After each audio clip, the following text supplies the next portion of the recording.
because it certainly isn't the impression I get.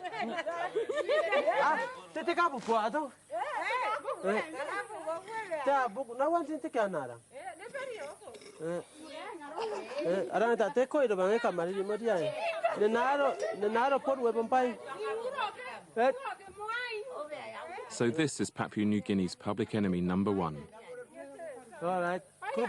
When he's not running either the war or the self-declared Republic of Bougainville, Francis goes gardening. My fighting on Bougainville based on these factors. One, that is, we are fighting for man and his culture. And two, land and environment. And the third one is independent. Francis used to work for a mining company called Bougainville5 Limited. It was a company he would later destroy. The reason, as it's always been on Bougainville, was the land and the bounty it holds.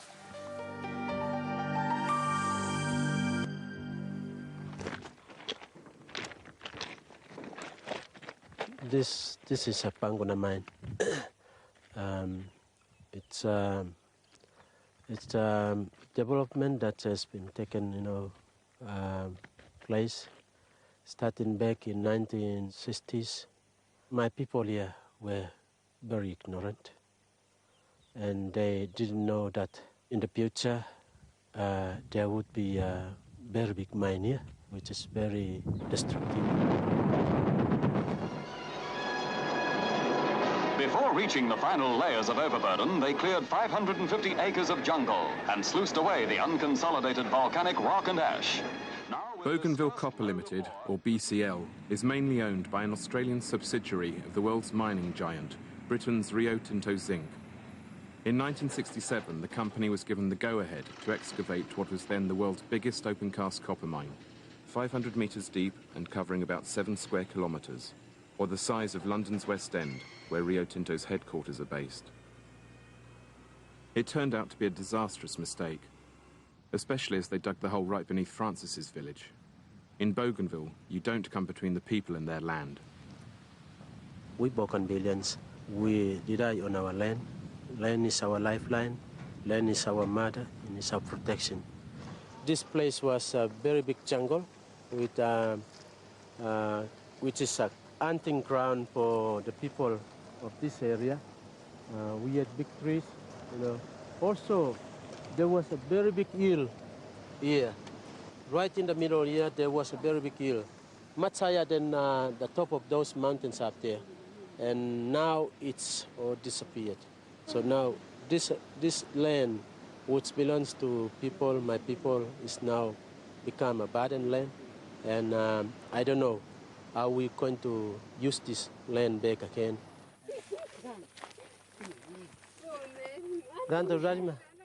When the locals protested about the huge hole the multinational wanted to dig at the fertile heart of their island, their land was taken by force.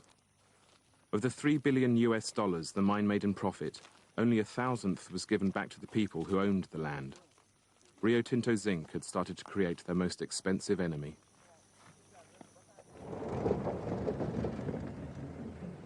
In the meantime, the inhabitants were shunted off into makeshift resettlements on desolate ground.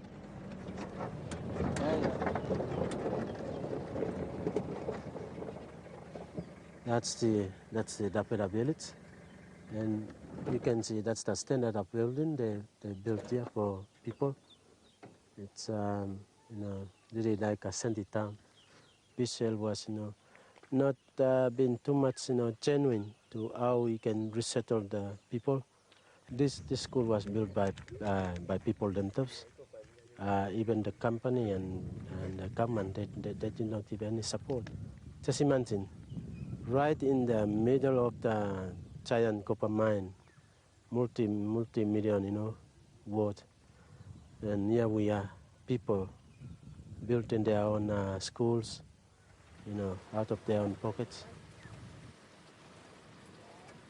But the thing that really stuck in the craw of the Bougainvillians was the pollution spilling over their land. Waste from the mine to the tune of about 1 billion tons ended up flowing down the Jaba River, contaminating it with copper, mercury, lead and arsenic. It killed off the wildlife and turned whole forests into moonscape. The land still bears the garish scars. This is where all the pollution have been drained from the Panguna mine. You cannot drink water now down there. There are no fish, virtually nothing. And this will be maybe for next 200 years. This whole river system has been destroyed, and even you can't swim into this river. Things hit boiling point in late 1988 when the Young Landowners Association, led by Francis, demanded both the closure of the mine and $10 billion in damages. The story goes that the BCL management laughed at them, $10 billion being far more than the mine was worth. Francis did not like being laughed at. He left the meeting in a hurry, broke into the local mining depot, and stole 50 kilos of high explosives. He and his friends had decided to close down the mine themselves, with some well-targeted sabotage. Panicked about losing what was nearly half of its export earnings, Papua New Guinea sent in the riot police. They burnt down homes, beat people up, killed a few, and generally created enough backlash to provide Francis's fledgling guerrilla force with all the recruits it needed. Ragtag bunch though the Bougainville Revolutionary Army were, their very name showed they were now raising the stakes. They didn't just want the mine closed down, they wanted independence too.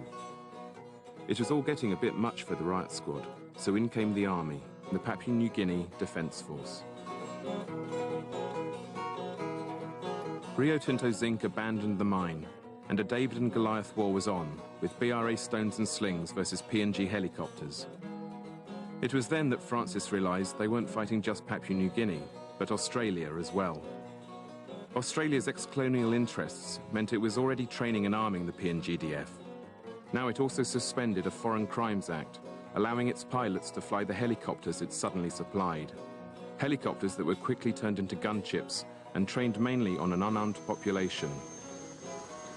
Faced with such brutal and powerful weaponry, the Bougainvillians were forced into the first of a long list of innovations.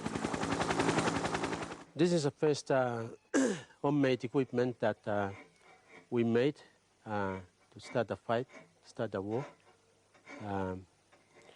We got a sling here, and you get this sling hooked on here, put a harrow in there that goes in through that pipe, you know, and when you prick at this up, it goes up and harrow applies.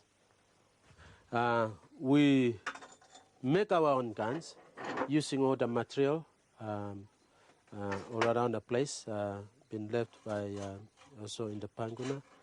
Pick them up and then used to build, cut down all the machines, cut down all the pieces and join them together.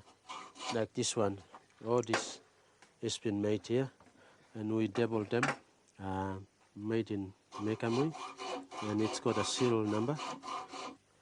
So if part of the equipment is been destroyed in the field, they can come back and then build their own guns.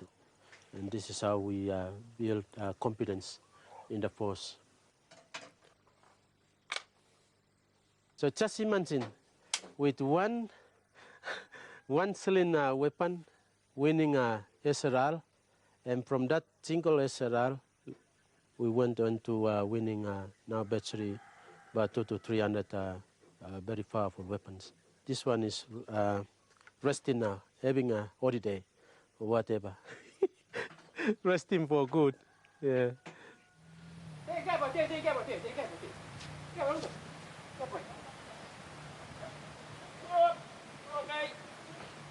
I saw that PNGDF, they came just to kill the villages and the civilians. I went out to Panguna and I saw Francis, asked him where are the weapons, and he told me there is no weapon. We will only start with bows and arrows and stones and sticks. I did the training myself, the tactics, the tricks, they're mine, and we made and put everything into action, and we captured 2 high-powered rifles. The boys saw how I fought, and they thought that I was a good leader, so they started following me. So that's how I ended up in holding the position of the BRA.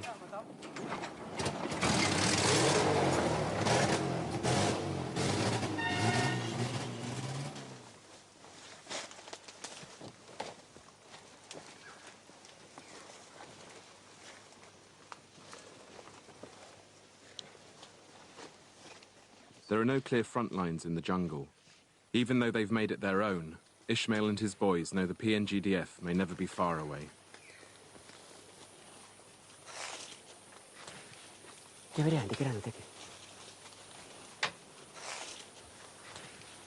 Ini tu ko ari ko kene mo kata budi na nega tahu tak ada sepansi. Orang orang pet nang orang tahu tu orang. Tiba kiri.